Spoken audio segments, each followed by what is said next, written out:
Listen, let's have a conversation. I know it's one-sided because I'm on the other side of this little machine right here, this digital camera. But I wanted to introduce myself to you, let you know a little bit about who I am.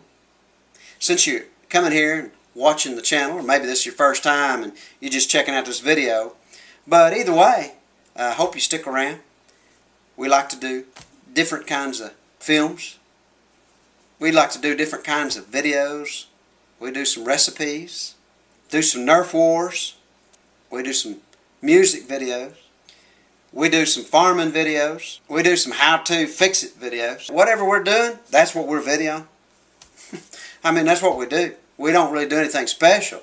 For the most part, we're just videoing what we do. There's a lot to do around the farm because I am a 7th generation American farmer. I'm Daniel Allen. And we have a small family farm, 30 acres, in East Texas that we've been on for 5 years. See, my family came into Georgia before the American Revolution, and they farmed their way across Alabama, Mississippi, on small little farms, all the way to Texas in the 1870s. And that's where this side of the family's been ever since.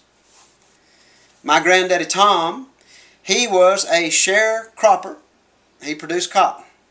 And my dad and aunts and uncles, they all went out every summer and hoed cotton to earn a little extra money. When World War II came along, my dad traded his hoe in for the military and a gun. And he went and served over in Europe in the 17th Airborne. Jumped over the Rhine. And then he also served over in Korea. He spent a total of 23 years in the military. That's his medals up on the wall behind me. We keep those as a reminder of all that my dad did so that we could have the liberty and the freedom to work quietly and live quietly in the land. Sharecropping is a meager way to make a living. So when my dad left, he never went back to the farm. But when I graduated high school, I came to East Texas to go to college and got a bachelor's and got a master's degree, and then went to Brazil for 12 years where I worked with a people who lived way up in the mountains farming, using oxen, and rekindled in me a heart for farming. So after about a half a dozen years in Brazil, we began looking for some land, and after a time, we found this little 30 acres with a little old house on it and some buildings. The fences we had were all down, so we just kind of had to begin from where we were. And to say that the house was a fixer-upper is an understatement. And on our farm now, we've got 2 barns, or at least a barn and a half. We're still building one. We've got a lot more smaller buildings. We've got place to store hay. We got tractor. We've got hay baling equipment. We're a lot further along than we were 5 years ago. And for that, we are so grateful. A lot of people want to know how you even get to this point where you actually are farming. And I just tell people you got to take the first step. You got to just step out there. It's a sandwich. You just got to take a bite out of it. I mean, you got to get in there and start somewhere. And for us, our goal on this farm was to provide for our family as much as we can, to be self-sufficient. It makes us feel good. We have such a sense of accomplishment.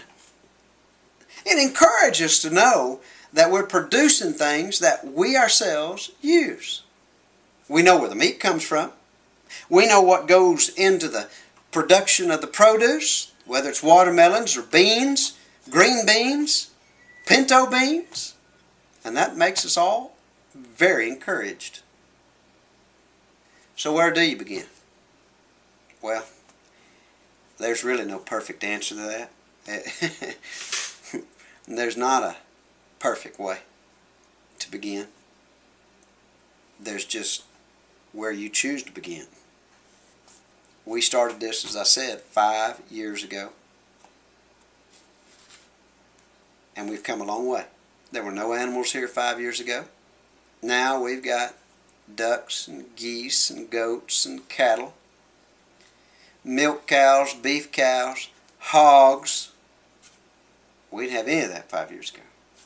Nothing. I didn't even know how to raise chickens. Goats, Cattle? Nah. Longhorn? No. The big old horn? No, I didn't know anything about those guys. How to give a shot to a goat? Mm-mm. How to make a good bale of hay?